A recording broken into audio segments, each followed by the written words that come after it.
What does the scientific literature tell us about where the risk might be?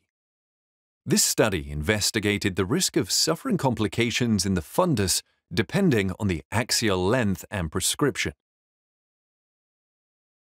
It shows that the risk of suffering myopia-related eye damage increases from 3.8% to 25% once the patient's axial length exceeds 26 millimeters. And the risk even reaches a ratio of more than 90% when the axial length exceeds 30 millimeters.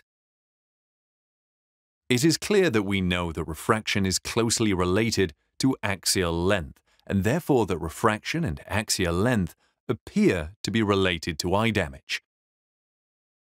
In any case, the authors of this study developed a predictive model and studied both variables, axial length and spherical equivalent refraction. What they found is that whereas the axial length continued to be significantly related to risk, this was not the case for the spherical equivalent. What does the International Myopia Institute tell us about myopia control? How should this myopia control be carried out? The authors of this report, in which they talk about instrumentation in the field of myopia management, are very clear.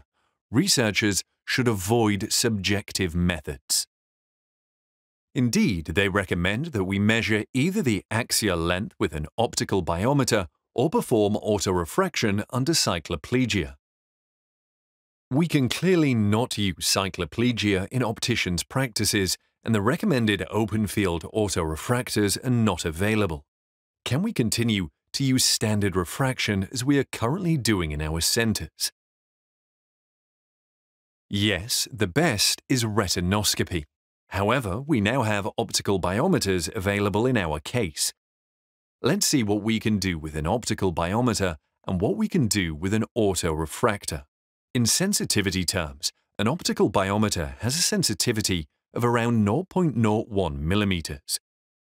According to the study shown below, an autorefractor has a sensitivity with cycloplegia of around 0.21 diopters. So we have two variables, and we are going to try and find a connection to determine how we can get greater accuracy. Here we have a table. It is an approximate table, as the relationship between axial length and refraction is not unambiguous.